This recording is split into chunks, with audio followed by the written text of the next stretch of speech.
ទឹកស្អាតបងតើមើលសិនណាបងតបផ្សេងមករុងមករុងចាប់ពីដល់មកទឹកមកបាយទៅខាងលើនោះបងជាប់ទឹកស្អាតបងខាងលើបងតាមអូនហើយជាប់ទឹកស្អាតហ្មង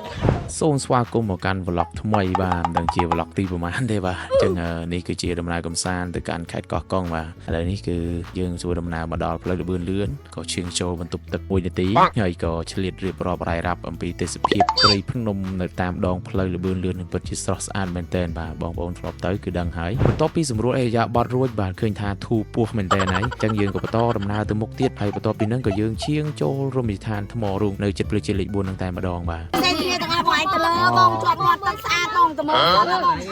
តបផ្សេងមករុងមករុងចាប់ពីដល់មកទឹកមកបាយទៅខាងលើនោះបងជាប់ទឹកស្អាតបងខាងលើបងតាមអូនហើយជាប់ទឹកស្អាតហ្មងបាទដោយគាត់ថាអញ្ចឹងបាទចូលមកគឺនៅមាត់ទឹកមែនបាទគឺយើងអង្គុយនៅកញ្ចុះមាត់ទឹកនឹងតែម្ដងបន្ទាប់មកយើងធ្វើការកំងមហូបកំងបាយមកតែម្ដងលឿនលះពួកឯងយើងបញ្ញាប់បន្តដំណើរទៅមុខទៀតអញ្ចឹងរៀងថ្ងៃជ្រេដែរហើយគឺពឺតយកហើយបាទគ្រាន់តែមហូបមកដល់ព្រាមបាទគឺដាក់យកតែម្ដងមើលតែមាត់ទៅដឹងហើយបាទគឺដឹកតែឆ្ងាញ់ហ្មងបាទពងក្លៀនហ្នឹងដូចគេនិយាយថាក្លៀនឆ្ងាញ់ស្រឡាញ់ល្អអញ្ចឹងណាតោះញ៉ាំបាយទាំងអស់គ្នាបងប្អូនអញ្ចឹងនៅថ្មរូងខែនេះមិនសូវជាមានទឹកលេងប្រហែលទេបងប្អូនគឺទស្សនវិជ្ជាបងប្អូនឃើញជាក់ស្ដែងនេះពួកខ្ញុំញ៉ាំបាយរួចថាអង្គុយឲ្យស្រកពួរបន្តិចអាងនឹងហែទឹកលេងមានណាភ្លៀងមកមេយ៉ាងត្រជាក់ត្រជុំតែម្ដងបាទ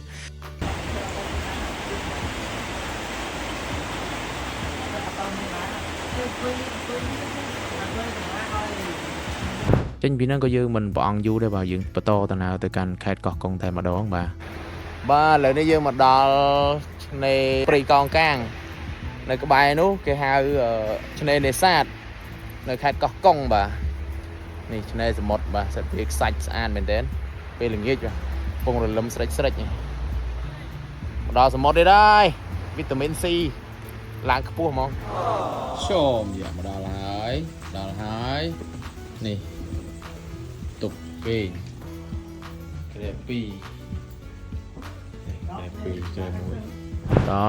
ជាមួយយេពេលវេលាបែបនេះមាន10ឆ្នាំប្រហែលដងទៀតបងប្អូនបាទសบายឈៀលនៅមាត់សមុទ្រស្ដាប់ទឹកសមុទ្រមើលថ្ងៃរៀបលិចអីចឹងណាហើយតាមរយៈវីដេអូនេះផងដែរក៏សូមអរគុណទៅកាន់មេបាទលោកកែយុហេងណាលៀងបាទដែលបានឧបត្ថម្ភថ្នាក់ដឹកនាំក៏ដូចជាក្រុមបងប្អូនខាងទីផ្សារលក់ផលិតផល brand TGN ផងដែរតែដោយសារថ្ងៃនេះបងមានភារកិច្ចបន្ទាន់ទើបមិនអាចចូលរួមបានអញ្ចឹងសូមជូនពរឲ្យផលិតផល TGN លក់ដាច់ច្រើនហើយបើសិនបងប្អូនចង់បានផលិតផលថែរក្សាសម្រស់ដែលមានគុណភាពល្អមានការធានាត្រឹមត្រូវកុំភ្លេច brand TGN ណាបាទឥឡូវយើងមកបន្តអារម្មណ៍សប្បាយរីករាយនៅមាត់សមុទ្រយើងបន្តទៀតឃើញថាទេសភាពពេលព្រឹកនៅឆ្នេរសមុទ្រនេះក៏ស្អាតម្យ៉ាងដែរបាទមិនចាញ់ពេលល្ងាចប្រហែលទេហើយយើងឆ្លៀតមកថតរូបលេងមុនពេលអាហារពេលព្រឹកយើងមកដល់បាទអញ្ចឹងរងចាំតែសំខាន់បំផុតនោះគឺរបស់សំខាន់នេះគឺកាហ្វេបាទគឺមិនភ្លេចទេកាហ្វេហើយបន្ទាប់មកយើងដាក់បាយឆាគ្រឿងសមុទ្រមួយចានមកឲ្យតឹងពោះបន្ទាប់មកទៀតសូមមកជះរៀងសង្ហានៅមាត់សមុទ្រម្ដងបាទសូមបែប single ម្ដងណាចឹងពងគិតមើលថាសមុទ្រធំបឹងហើយបើសិនជាពុះឡូនឹងបានប្រហែល100ឡូនេះ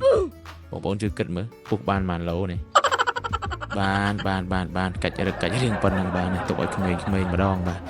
ដោយសារតែបងប្អូនខាងឡានក្រុងគាត់ក៏មកដល់ឆ្នេរនេសាទដែរហើយបាទនេះទស្សនវិជ្ជានៅឆ្នេរនេសាទយើងកាត់បាទនេះទស្សនវិជ្ជាជួបជុំគ្នាញ៉ាំបាយថ្ងៃត្រង់បាទញ៉ាំគ្រឿងសមុទ្រញ៉ាំអីនៅឆ្នេរនេសាទហ្នឹងតែម្ដងនៅឆ្នេរនេសាទហ្នឹងខ្ញុំអត់បានថតអីច្រើនទេគឺបានថតតែដើមដូងមិញបន្តិចហ្នឹងហើយនឹងទស្សនវិជ្ជាញ៉ាំបាយថ្ងៃត្រង់ហ្នឹងបន្តិចមកបន្ទាប់មកទៀតគឺបងប្អូនសប្បាយជុំគ្នាបាទសប្បាយរួមលេងកម្សាន្តនៅមាត់សមុទ្រហ្នឹងបន្តិចទៅរួចហើយម៉ោងរៀងរសៀលបន្តិចក៏យើងធ្វើដំណើរមកភ្នំពេញវិញដោយសារតែបងប្អូនធ្វើដំណើរមកកម្សាន្តនេះវិលល្ងាចទេអញ្ចឹងរូតរះសោតហើយវាយឡើងយកតែម្ដងបាទ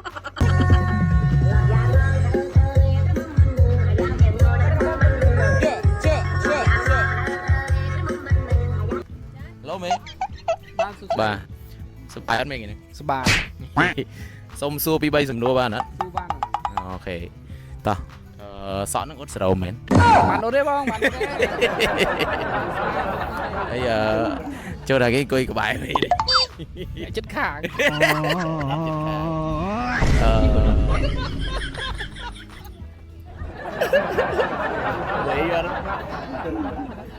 តែពិតទៅមានកម្រងថតសួរសំណួរច្រើនទៀតបាទប៉ុន្តែគាំងថងសំណួរអ៊ុតស្រោមហ្នឹងគឺគាំងតែម្ដងបាទលែងបានសួរហ្មងនិយាយទៅហើយបន្ទាប់ពីហ្នឹងមកគឺយើងកាត់មកឡើងលើឡានក្រុងបាទឃើញថាបងប្អូនវាយឡើងរហូតមកហើយអត់ហ៊ានដាក់សំឡេងឮទេព្រោះខ្ញុំផុសវីដេអូខ្លីហើយ